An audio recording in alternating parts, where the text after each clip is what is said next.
Pusod Pilipinas. Exodus na yan, no? That's part of the game.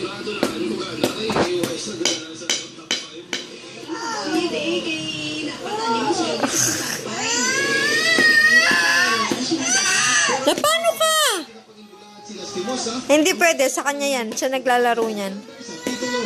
Sila ang nagapati nga magabawi sa liwatang Pilipinas sa Miss Universe. Ayan, kunin mo, bilis! Wala na, nakuha ko na. ABS-CBN. Mampas yung kamay!